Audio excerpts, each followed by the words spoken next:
Assalamualaikum warahmatullahi wabarakatuh. Alhamdulillah alladzi hadana lidinil islamil mubin wa anara lana as-siratal mustaqim. Wassalatu wassalamu ala asyrafil anbiya'i wal mursalin nabiyyina wa habibina wa qudwatina Muhammadin wa ala alihi wa sahbihi wa man da'a bi da'watihi wa ihtada bi hadihi ila yaumiddin. Amma ba'du, fa subhanallah la ilma lana illa ma 'allamana innahu huwal alimul hakim. Thumma amma ba'd.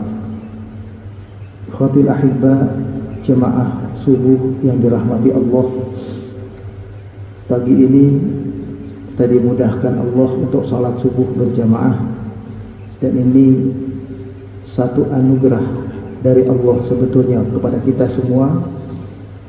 Di saat banyak yang lain begitu beratnya dan sulitnya untuk bisa bangun salat subuh, kita dimudahkan Allah untuk salat subuh bahkan berjamaah di masjid. Pada kesempatan ini kita akan membahas sekitar tentang hadis,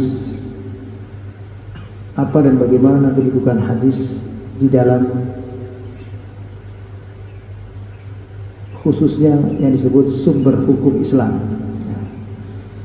Jadi sebetulnya sumber hukum Islam itu menurut pandangan Ahlus Sunnah wal Jamaah itu ada 4. Yang pertama Al-Quran, itu sumber hukum kita yang mutlak untuk jadi pedoman, dan kita baca, kita amalkan. Lalu kemudian yang kedua adalah hadis Nabi Sallallahu Alaihi Wasallam ini yang kita akan pelajari. Yang ketiga ijma'.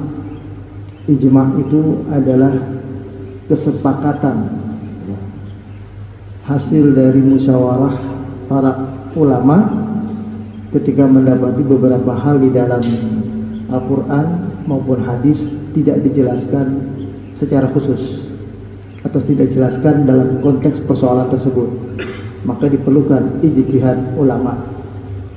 Seperti contohnya hukum merokok misalnya, itu perlu ijtihad ulama. Nah, ijma'nya ulama, sebagian mengharamkan, sebagian ulama memakruhkan. Jadi hanya 2 itu ijma'nya, nggak ada yang sampai hukumnya mubah, nggak ada. Kesepakatannya ulama 2, haram dan makruh.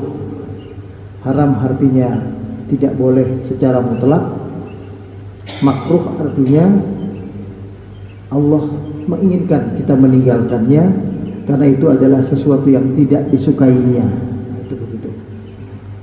Itu makruh. Jadi makruh bukan boleh, bukan, jangan salah paham. Yang artinya boleh itu adalah mubah.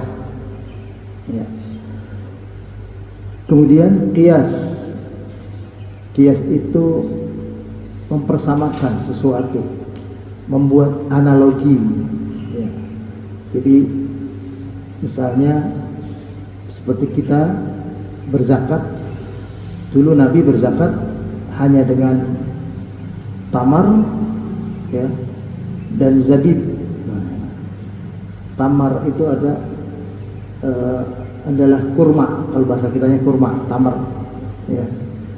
Karena kurma itu sebetulnya bahasa Indonesia, bukan bahasa Arab itu, kurma. Ya. Sebelumnya dia masih muda, itu namanya balagh. Sudah masih hijau kuning. Kalau sudah agak lembek-lembek sedikit, matang, basah, itu namanya rutob. Kalau sudah matang sekali, kering, ya, dan itu keringnya nggak di tempat khusus, enggak, dijemur biasa saja atau dibiarkan saja. Tapi dengan kondisi udara di sana, jangan kondisi udara di tanah air, kelembabannya itu busuk, bisa busuk. Kalau di sana tidak, jadi matang. Itu namanya tamar. Dan zabib itu anggur yang dikeringkan. Kalau bahasa kita itu kismis, ya. Nah, itu karena Nabi dan para sahabat atau orang-orang Arab di zaman itu jadikan makanan pokok. Nabi bisa makan kurma itu, ya, 7, 12, 15 butir atau mungkin hanya 5-6 butir, kemudian kenyang sudah. Dan beliau dalam sehari makan kenyangnya cuma sekali lagi. Itu dari riwayatnya begitu. Kalau kita makan kenyang berapa kali Pak sehari? Nabi dalam sehari itu makan kenyangnya sehari. Selebihnya makannya nggak kenyang. Pokoknya makan.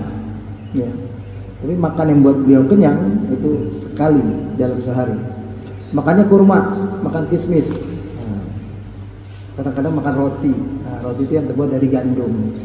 Nah, ketika di tanah air kita makannya bukan kurma, bukan kismis, maka dipersamakan itu makanan apa? Oh, itu makanan pokok yang di zaman itu langsung dimakan dan bisa membuat orang kenyang.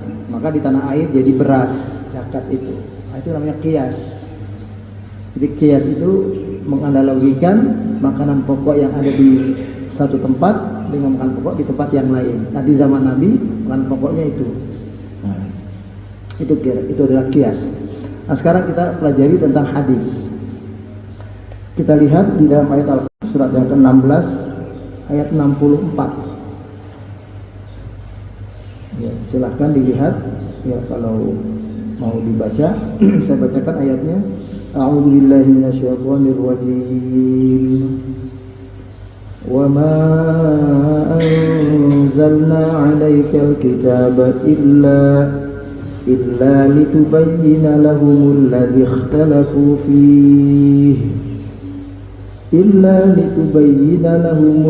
ikhtalafu fihi wa hudan wa rahmatan liqaumin yu'minun. Kata Allah firman-Nya, wa ma anzalna 'alaika, dan tidaklah kami menurunkan kepada engkau wahai Muhammad Alkitab Al-Quran ini illa kecuali litubayyina lahumul ladzi ikhtalafu fihi, kecuali agar engkau menerangkan, menjelaskan kepada mereka, maksudnya kepada umatmu, kepada kita semua, ya, alladzi ikhtalafu fihi, sesuatu yang kita perlu memutuskannya karena di antara kita ada perbedaan-perbedaan, ada perselisihan pendapat. Jadi supaya muncul mana pendapat yang harus diikuti, maka engkaulah yang menerangkannya wahai Nabi. Wahudan, dan sekaligus apa yang kau sampaikan itu menjadi petunjuk, sebagaimana Al-Quran menjadi petunjuk, hudan. Warahmatan, dan juga menjadi rahmat, bagaimana Al-Quran juga menjadi rahmat, ya kan? Wa nazzalna 'alaikal kitaba tibyanan likulli syai', atau ada wa anzalna ilaikal kitaba hudan wa rahmatan lil mu'minin. Kami turunkan Al-Quran kepada kau wahai Muhammad sebagai petunjuk dan rahmat. Nah, apa yang disampaikan oleh Nabi pun juga adalah menjadi hudan dan menjadi rahmat. Liqaumin yu'minun, kepada siapa? Kepada kaum yang beriman, kita semua, insyaallah. Jadi itu adalah keterangan bahwa Nabi adalah penjelas dari apa yang Allah sampaikan di dalam Al-Quran, ya. Karena tidak semuanya dalam Al-Quran itu dijelaskan secara terperinci. Contoh sholat misalnya, perintahnya cuma sholat, tapi kaifiat tata cara sholatnya itu harus dijelaskan. Itulah Nabi yang menjelaskan. Salat itu mulai dari takbir diakhiri dengan salam. Bagaimana rukuknya, sujudnya, duduk di antara dua sujud, apa saja bacaan-bacaannya, dan semuanya itu diterangkan di dalam hadis. Ya. Wudu juga begitu, diterangkan dalam ayat Al-Quran. Wudu itu hanya pokok-pokoknya saja, ya. Cuci muka, ya. Cuci tangan sampai siku, usap kepala, ya, Kalau pala itu usap, bukan cuci, ya. Bunyinya itu wamsahu. Kalau muka dan tangan faghsilu, ghasala yaghsilu, cuci pakai air. Tapi begitu kepala wamsahu, usap. Ya. Kemudian begitu kaki juga sama. Kaki itu waghsilu, cuci, ya. Jadi kalau bahasa orang sananya itu bilangnya cuci itu wash gitu ya. Cuci, ghasala itu wash, cuci. Jadi pakai air. Tapi kalau kepala disuruhnya wipe, ya, disapu saja. Nah, penjelasan rinci tentang wudu, bagaimana caranya semuanya, termasuk yang sunah-sunahnya, itu ada dalam hadis. Kemudian juga diterangkan di dalam ayat sebelumnya, sebetulnya di surah An-Nahl, ya, dari ayat 44, ya, ayat 44, wa bil bayyinati waz zubur. Ini setelah menerangkan keterangan-keterangan yang jadi petunjuk itu, diantaranya adalah keterangan-keterangan yang jelas yang Allah sampaikan kepada para nabi, termasuk Zubur, kitab Zabur. Nah, itu untuk Nabi Daud pada waktu itu. Lalu dikatakan oleh Allah, wa anzalna ilaika dzikra, dan kami telah menurunkan kepada engkau wahai Muhammad az-dzikra. Az-dzikra itu adalah Al-Quran yang dimaksud, ya. Jadi maksud dengan az-dzikra itu tiada lain adalah Al-Quran. Apa namanya, itu seperti yang kita baca dalam Al-Quran, inna nahnu nazzalna dzikra wa inna lahu lahafidun. Sesungguhnya kamilah yang telah menurunkan Al-Quran. Itu ad-dzikra itu adalah Al-Quran maksudnya. Dan kami yang menjadi penjamin, yang memelihara Al-Quran otentik terus sampai akhir zaman. Jadi otentisitasnya, kemurniannya, kebenarannya itu berlaku sampai manusia akhir zaman. Itu Al-Quran. Jadi bunyinya ad-dzikra. Nah, kalimat ad-dzikra di sini pun adalah Al-Quran. Wa anzalna ilaika dzikra, dan kami telah turunkan kepada engkau wahai Muhammad Al-Quran ini, litubayyina linnas, agar engkau menerangkannya, menjelaskannya kepada manusia, manuzzila ilaihim, apa yang telah Allah turunkan secara berangsur-angsur itu kepada mereka. Manuzzila, kalau manuzzila itu yang diturunkan berangsur-angsur ketika Nabi hidup menyampaikan dakwah saat dia akan jadi Rasul, kira-kira 23 tahun kurang lebih. Alkitab, kami telah turunkan Al-Quran secara penuh, secara utuh, dari surat Al-Baqarah sampai surat An-Nas.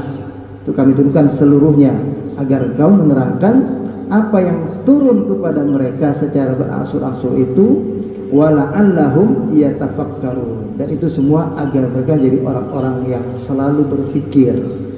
Karena Al-Quran ini bacaan orang-orang yang terus berpikir, orang-orang yang cerdas, orang-orang yang pintar sebetulnya. Jadi secara nggak langsung orang-orang yang nggak mau baca Quran itu orang-orang bodoh, orang-orang yang nggak mau berpikir, orang-orang yang jumud itu orang yang nggak mau baca Quran, ya. Jadi orang yang membaca Quran itu orang yang berpikir. Nah, Nabi disuruh menjelaskan Al-Quran. Di ayat lain tentang kedudukan beliau memang sekaligus adalah karena beliau utusan Allah. Salah satu pembuktian, ya, kita mencintai Allah adalah kita mentaati beliau. Ya, misalnya dibaca ayatnya sama Pak Samsudin. Qul in kuntum tuhibbunallaha fattabi'uni yuhibbukumullah. Katakanlah wahai Muhammad, jika kalian semua wahai umatku mengaku mencintai Allah, maka ikutilah aku, kata Nabi. Niscaya itu akan menambah kecintaan Allah kepada kalian. Jadi kalau ingin Allah bertambah cintanya kepada kita, kita ikuti Rasulnya Muhammad sallallahu alaihi wasallam. Nah, sekarang apa saja yang dimaksud dengan kita mengikuti penjelasan Nabi itu? para ulama ahli hadis. Ini kita belajar hanya kulitnya aja ya tentang ilmu hadis sedikit. Itu dikatakan ma udhifa lin nabiyyi sallallahu alaihi wasallam min qaulin aw fi'lin aw taqririn. Apa yang disandarkan kepada nabi yang kita tahu itu bersumber dari nabi, daripada ucapan, perbuatan dan persetujuan beliau ya, pembenaran beliau ya, maka itulah hadis. Jadi hadis itu adalah ma udhifa lin nabiyyi sallallahu alaihi wasallam min qaulin aw fi'lin aw taqririn.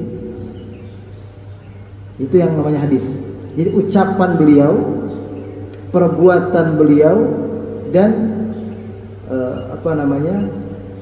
persetujuan beliau, pembenaran beliau. Contohnya biar mudah ya, ucapan beliau banyak sekali, hadis-hadis ucapan beliau. Yang kita sering hafal adalah innamal a'malu binniyat. Itu ucapan Nabi, itu hadis ya. Kemudian kalau hadis yang merupakan fi'li, perbuatan apa saja, seperti hadis tentang Nabi melakukan sesuatu, misalnya beliau beristighfar sebanyak 100 kali dalam sehari, riwayat lain 70 kali dalam sehari. Itu bunyi hadisnya adalah kana alaihi salatu wassalam yastaghfiru rabbahu fil yaumi mi'ata marrah. Adalah Rasulullah sallallahu alaihi wasallam minta ampun kepada Allah dalam sehari 100 kali. Itu Nabi minta ampun kepada Allah 100 kali, padahal beliau sudah dijamin masuk surga. Kita mestinya harus lebih banyak atau lebih sedikit? Hah? Kita mestinya harus lebih banyak dari Nabi atau lebih sedikit? Nabi sudah dijamin surga, minta ampunnya 100 kali dalam sehari. Kita berapa kali sehari? Harusnya lebih banyak atau lebih sedikit? Harusnya lebih banyak. Jadi kalau harusnya lebih banyak, itu nggak cukup cuma istighfar 3 kali ba'da sholat rawatib, itu kali 5 cuma 15 kali. Masih perlu ditambah itu. Makanya istighfar itu jangan cuma lagi habis sholat, sambil nyetir juga baca istighfar, nggak apa-apa. Apalagi kita ada katakanlah suka nggak ingat sesuatu, lupa apa, istighfar, itu nambahin lagi. Kesandung dikit istighfar. Kemudian ngomong terlalu keras, astagfirullahaladzim, astagfirullah. Istighfarnya jadi banyak. Usahakan jumlahnya minimal seperti yang dibaca Nabi. Jadi kalau Nabi 100, kita nggak boleh kurang dari 100 ya. Makanya ada orang yang mungkin supaya istighfarnya jadi dawam, jadi bisa terus menerus, dia pegang sesuatu. Ada yang pegang tasbih, ada yang pegang tasbih yang digital, atau tangannya nggak pernah diam begini gitu. Nah, itu supaya istighfarnya dibaca minimal 100. Nah, itu adalah hadis fi'liyah. Jadi Nabi melakukan seperti itu dilihat oleh sahabat ya. Atau perbuatan Nabi yang sering diriwayatkan oleh Aisyah, beliau begini-begini di rumah misalnya. Kemudian hadis takrir, penetapan, pembenaran. Misalnya seperti sahabat ada yang sholat sunnah sebelum asar ya. Karena ada sahabat waktu Nabi datang ke masjid, sahabat sedang sholat sunnah sebelum iqamah sholat, azan sudah dikumandangkan. Jadi antara azan dan iqamah, karena melihat sahabat seperti itu, terus Nabi diamkan. Nabi tidak larang. Kalau tidak boleh, Nabi bilang tidak boleh, jangan sholat. Karena Nabi diamkan, itu jadinya hadis takrir, pembenaran. Atau hadis Nabi yang populer soal makan itu apa? Kita bilangnya apa? Kalau di padang pasir itu disebutnya dub. Dub itu kayak landak gitu, ini agak besar gitu, landak yang di padang pasir. Kita bilangnya apa ya? Biawak ya, kayak bukan biawak besar apa? Dia dak itu dalam bahasa Arab, tetap dalam bahasa Arab.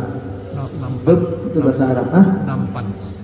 Bukan, dia kayak jenis iguana kayak gitu-gitu itu binatang itulah. Ya. kayak biawak itulah. Itu makanan enak itu kalau bagi orang yang biasa. Itu nasi mandi itu kadang-kadang isinya bukan kambing. Nasi mandi itu dut itu dipakai. Pakai dut itu makan nasi kambing. Ya. Cuma kita belum ada yang pernah makan nasi mandi pakai itu. Ya. Nah itu jadi waktu itu riwayatnya Khalid bin Walid makan waktu ada di Madinah.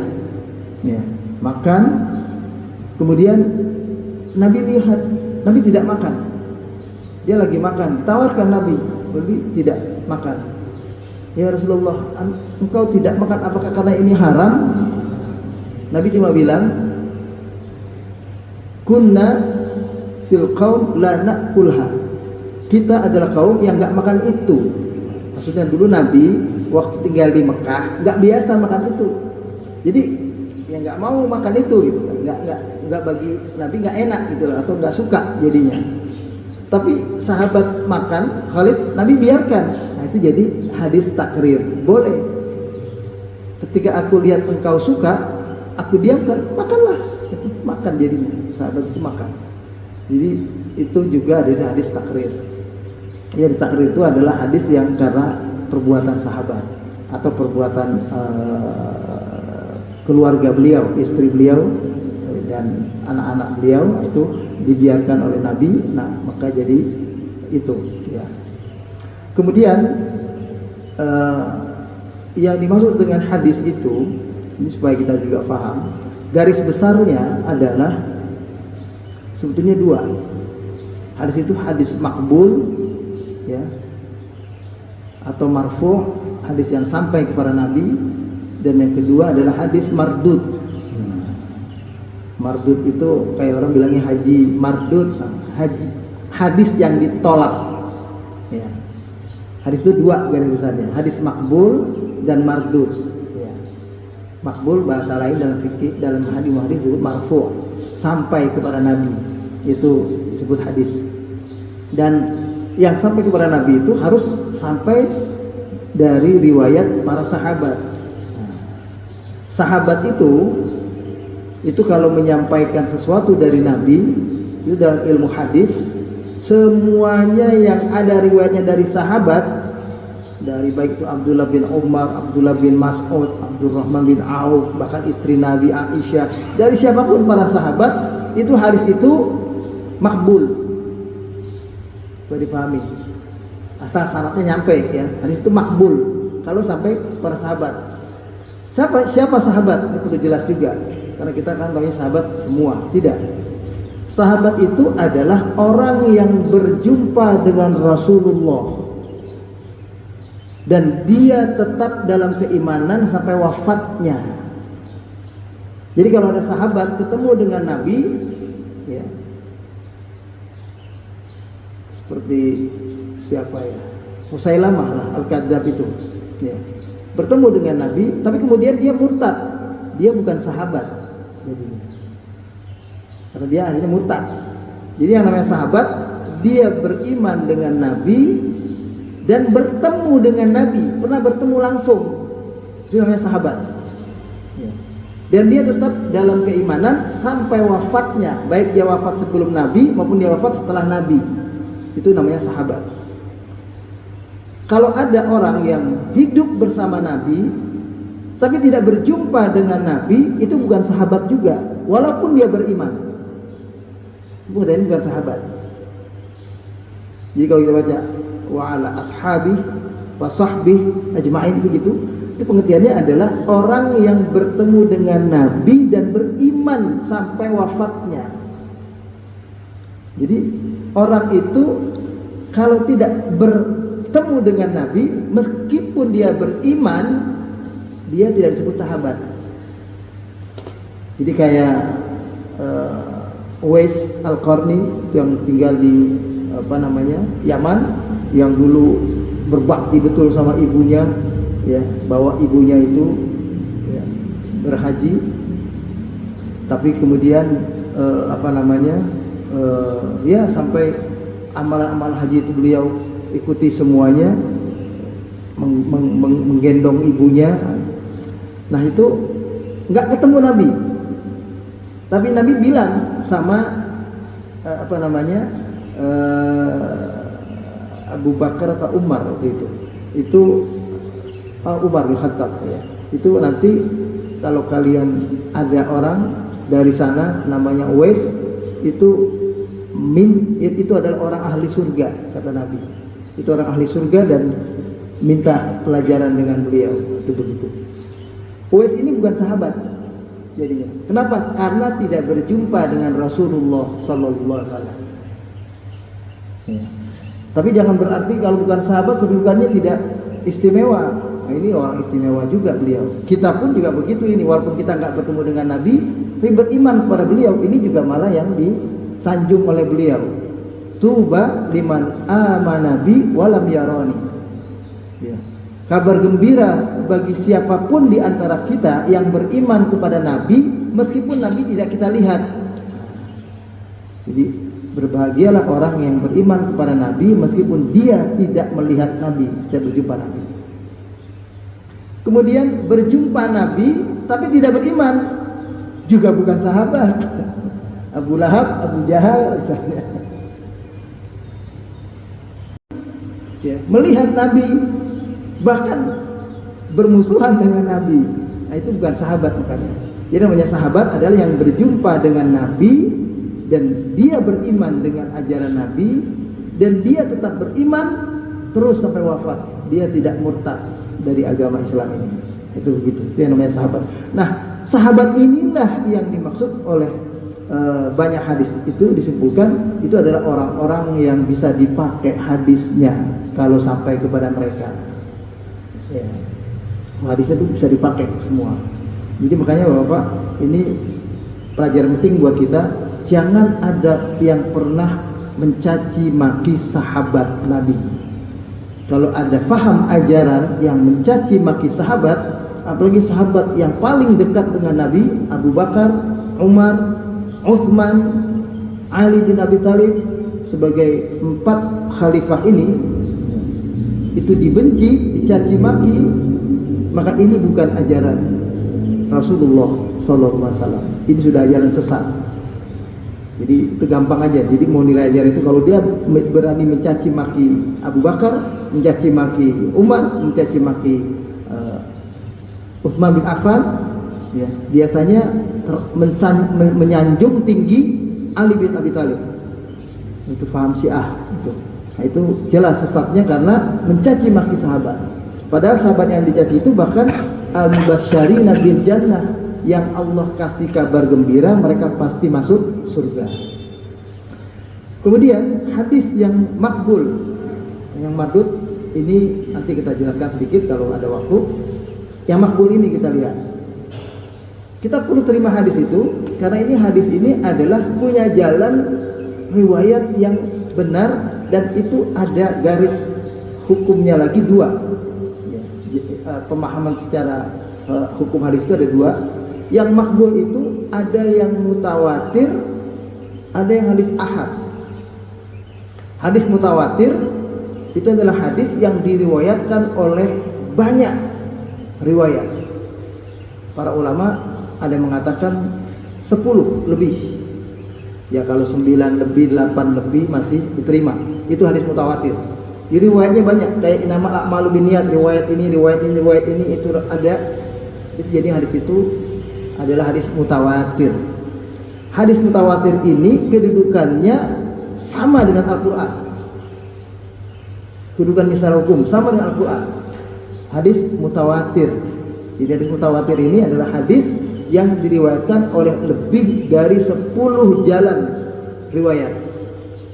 Yang disebut riwayat itu Pak, supaya paham, kalau kita bisa baca hadis rawahu Muslim, rawahu Bukhari, itu adalah Imam Bukhari, Imam Muslim yang meneliti hadis itu jalannya sampai kepada beliau. Di atas beliau itu disebutnya sanid atau silsilahnya namanya sanad, orangnya namanya sanid. Jadi Imam Bukhari terima dari si A, dari si B, dari si C, terus sampai ujungnya adalah Abdurrahman bin Auf, Abdullah bin Mas'ud, Abu Dzar misalnya, atau istri Nabi Aisyah. Itulah hadis itu jadi sanadnya betul, nyambung kepada Rasulullah. Itu sanad, kalau kata-kata sampai, kalau kita baca hadis an Abi Hurairah radhiyallahu an, itu adalah sanad. Abu Hurairah itu sanid, dia yang menyambungkan hadis Nabi itu.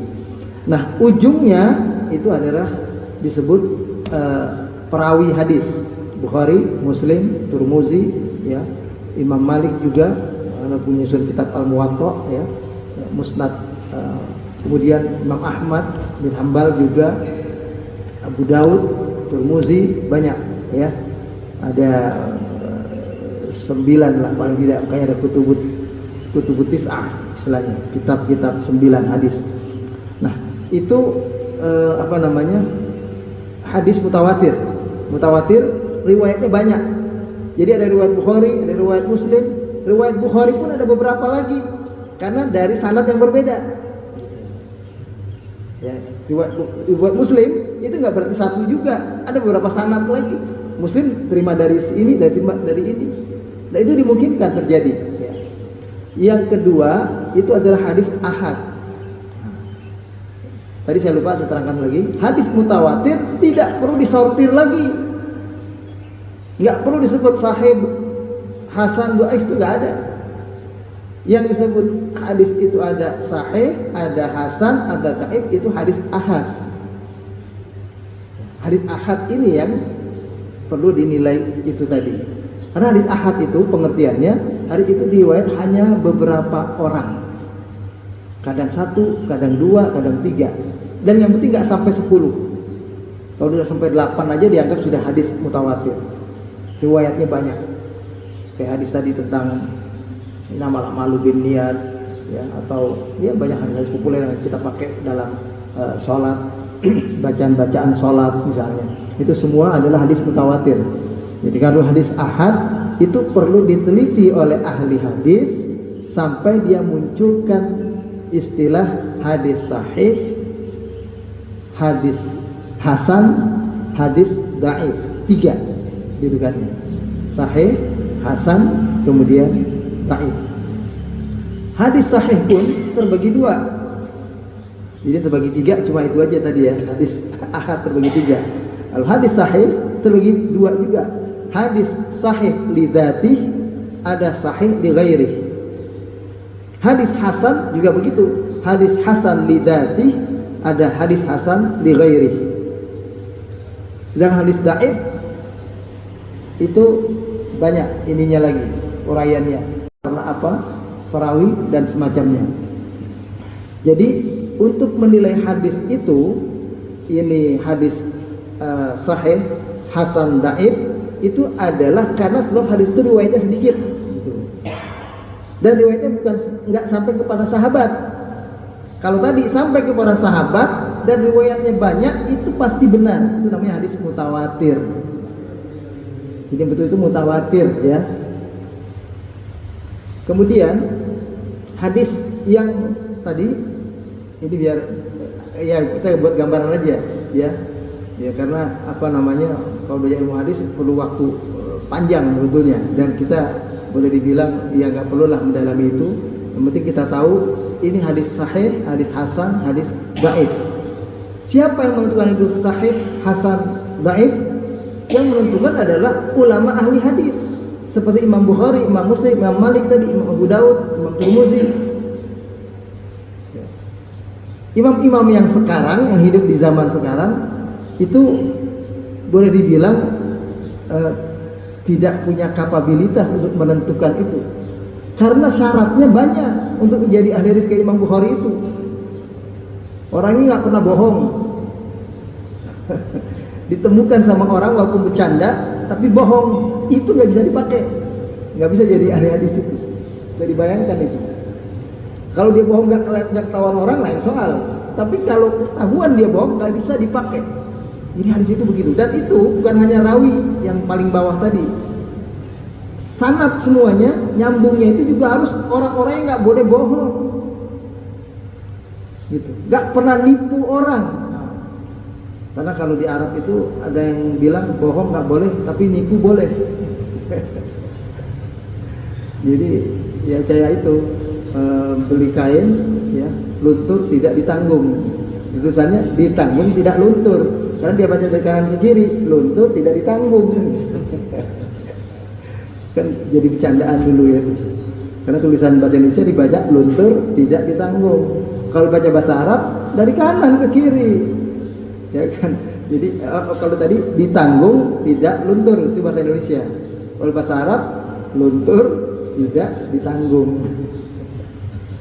Nah itu apa namanya, orang yang seperti itu nggak bisa dipakai hadisnya, sanadnya nggak bisa dipakai orang itu. Ya. Jadi itu sanadnya betul-betul orang-orang yang, jadi bisa dibayangkan Pak, hadis itu betul-betul ketat, nggak bisa sembarangan, karena perawinya itu harus jelas. Nah hadis sahih lidati, sahih dari asalnya dinilai karena sanadnya semua sahih. Menilai hadis sahih hasan itu salah satu caranya, kalau kita mau mendalami, itu adalah yang pertama kali dilihat hadis itu adalah sanadnya. Saya lagi pertama yang dilihat sanad, nyampe nggak semua. Yang kedua dilihat matannya. Matan itu redaksi bunyi hadis, redaksionalnya bertentangan atau tidak dengan Al-Quran. Karena kalau matannya, bunyi redaksinya bertentangan dengan Al-Quran atau bertentangan dengan hadis mutawatir, apalagi Al-Quran, itu sudah bukan hadis sahih, ya. Bahkan bisa tergolong hadis yang ditolak nantinya sampai ke situ. Itu hadis sahih, ya, penilaiannya itu dari situ. Ada sahih lidati, artinya sahih karena betul-betul hadis itu sahih, betul, sanadnya jelas, matannya tidak bertentangan dengan Quran dan hadis yang mutawatir. Sedangkan ada hadis li ghairi, sahih li ghairi adalah hadis hasan yang tadinya disebut ini hadis hasan, tapi oleh ulama, karena ulama sana ngomongin, ulama sini ngomongin, banyak ulama yang bicarakan walaupun dia sumbernya riwayatnya sama semua, banyak ulama membicarakannya, maka dia jadi terangkat menjadi sahih. Nah itulah sahih li ghairi, itu namanya sahih li ghairi, karena dia tadinya hadis hasan, ya, kemudian terangkat, terkatrol menjadi hadis yang populer, banyak ulama membaca hadis itu, maka itu jadi hadis sahih li ghairi. Nah, hadis hasan ada yang hasan li dzati, hasan betul-betul hasan, ya. Hasan itu hadis ini kalau amalan, ya, kalau soal amalan keyakinan bisa diterima, tapi nilainya enggak 100. Hadis sahih itu 100, 90 sampai 100 lah kalau nilainya itu mumtaz. Nah kalau hasan itu di bawahnya, tapi hadis termasuk hadis makbul tadi semua, ya, hadis makbul juga dia. Kemudian ada hasan li ghairi. Hasan li ghairi itu adalah karena dari hadis dhaif di bawahnya lagi. Ada hadis dhaif ini, tapi hadis ini dibaca oleh ulama banyak. Ulama dari sana, di Mesir, ulama di Saudi, ulama di Indonesia, ulama di mana, banyak baca hadis-hadis itu. Padahal itu hadis tadinya dhaif. Karena banyak dibaca ulama, dia terangkat menjadi hadis hasan li ghairi. Itu hasan li ghairi namanya. Ya. Hasan karena didongkrak, dikatrol oleh ulama karena populer, itu begitu. Nah, yang ketiga adalah hadis dhaif. Dari ketiga hadis ahad ini yang dinilai sahih, hasan dan dhaif, untuk menjadi sandaran keyakinan, maka harus hadis minimal hasan. Hadis dhaif tidak bisa jadi sandaran persoalan akidah. Hasan dan sahih. Tapi untuk amalan, untuk fadilah, kan sering kita dengar dengan fadilah, kalau baca Quran sekian ini dapat ini, kita melangkah ke masjid sini dapat ini. Itu namanya hadis fadilah. Hadis fadilah, hadis amalan, walaupun dhaif boleh diamalkan. Hadis dhaif itu masih tergolong hadis tadi yang makbul ini. Kan tadi ada hadis dua, makbul sama mardud. Dalam kategori makbul ada makbulnya mutawatir, ada makbulnya tadi ahad. ahad inilah yang perlu penilaian sahih hasan, dhaif. Kalau yang mutawatir udah pasti. Nah, mungkin Bapak Ibu, Bapak pernah dengar hadis muttafaq alaih. Muttafaq alaih itu artinya disepakati oleh dua orang ulama yang dimaksud. Hadis itu diriwayatkan oleh Bukhari dan Muslim. Itulah hadis muttafaq alaih. Nah, jadi itu penjelasan umum saja. Kalau hadis yang dhaif ini, hadis yang mardud itu adalah hadis yang ada bunyi hadis lain. Nabi mengatakan begini, man kadzaba alayya muta'ammidan falyatabawwa maq'adahu minan nar. Barang siapa yang berani berdusta atas namaku, kadzaba bukan kadzaba, bukan ya, man kadzaba yakdzibu. Siapa yang berani berdusta atas namaku, kata Nabi, bukan dari Nabi, dia bilang ini hadis. Bukan hadis, cuma kata-kata hikmah, dia bilang hadis. Ya.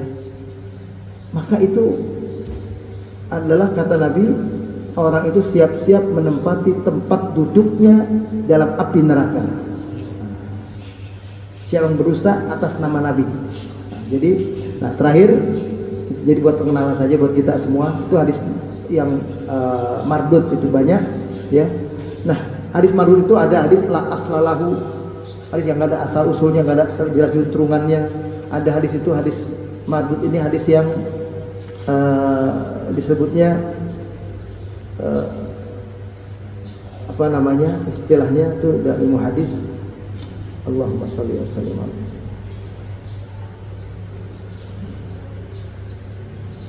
Hadis matruk, yang ditinggalkan itu. Jadi sahabat nggak pakai itu bunyi hadis itu, atau juga perbuatan Nabi itu demikian.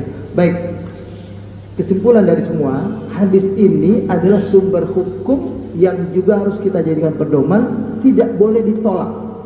Makanya faham inkarus sunnah itu faham sesat. Faham inkarus sunnah itu faham sesat. Dia hanya percaya Al-Quran saja. Di tanah air kita ini suka banyak itu. Hati-hati masjid kadang-kadang suka dapat buletin-buletin itu isinya cuma Quran aja, nggak ada hadisnya. Kalau di sini saya lihat sih belum pernah ada, sebenarnya memang nggak ada juga buletin gitu. Itu ada yang begitu, Quran aja. Ternyata dia sumbernya dari ingkar sunnah. Karena hadis tadi perlu penilaian, jadi dianggapnya susah, udah dibuang semuanya. Itu nggak boleh. Karena itu menyangkut keimanan. Hadis itu adalah penjelasan Rasulullah tentang Al-Quran tadi. Jadi nggak bisa dibuang semua. Yang dibuang hanyalah hadis dhaif dan hadis yang tadi mardud itu. Tapi kalau hadis dhaif pun masih boleh jadi amalan, ya. Cuma nilainya rendah. Dan kalau banyak yang mengamalkan, dia bisa terdongkrak jadi hasan bi ghairi dan seterusnya. Jadi itulah barangkali para jemaah sekalian, ya. Inkar sunnah ini sebagai penutup itu adalah faham yang sesat, ya. Dhal mudil, ya. Sesat dan menyesatkan. Karena kalau ada orang diajak seperti faham itu, karena udahlah jangan percaya hadis itu perlu penilaian lagi. Nah, yang penilai hadis tadi itu tadi imam-imam tertentu, enggak semua ulama. Ulama hadis zaman modern sekalipun, seperti di tanah air, itu ada ahli hadis kita di tanah air kita ini. Beliau sudah wafat, terkenal, ya, yang pernah menjadi imam Masjid Istiqlal, Muhammad Mustafa Ali Yaqub rahimahullah. Itu ahli hadis di tanah air. Ada lagi, ya cukup banyak lah sebetulnya, tapi yang terkenal namanya lah itu. Saya kira di pesantren banyak ahli hadis. Nah, orang yang disebut ahli hadis itu, dia pun kalau mau meneliti, termasuk hadis Sahih Bukhari, Sahih Muslim, dia mau teliti, dia harus baca hadis itu betul. Dia cari, ada riwayat Bukhari, ada riwayat mana lagi? Oh, ada riwayat Muslim, ada riwayat siapa lagi? Oh, riwayat Abu Daud. Riwayat Bukhari, jalannya siapa aja sanadnya? Ini. Ada dari sampai kepada Abdurrahman bin Auf, Abu Zar, sahabat Nabi yang lain, itu diteliti lagi. Jadi bacaannya hadis melulu. Nah, itu memang harus punya orang yang khusus. Ya, orang seperti banyak ustadz boleh dibilang itu bukan ahli hadis. Kalau dia juga baca hadis, nggak ada ahli hadis sebetulnya. Dia cuma membaca hadis dari kitab hadis. Yang menentukan hadis itu sahih tidak, dia baca dari kitab itu juga. Kitab itu menerangkan hadis ini sahih, kitab itu menerangkan hadis ini hasan. Dari kitab. Jadi kita tahu hadis sahih, hasan, dhaif itu kitab, bukan kita yang menentukan, karena kita bukan ahli hadis. Ulama nggak ada yang bisa menentukan itu, kecuali dia ulama hadis yang memang tiap hari mendalami ilmu hadis. Ya. Ada ilmu namanya mustalah al-hadis, itu panjang lagi. Saya kira itu aja barangkali, karena ini sekedar untuk wawasan saja buat kita, supaya kita paham inilah kedudukan hadis. Jadi begitu pentingnya, dan ini penjelasan Rasulullah, dan kedudukannya sama dengan Al-Quran, apalagi hadis mutawatir. Ya. Saya kira itu barangkali kemudian kesempatan kita untuk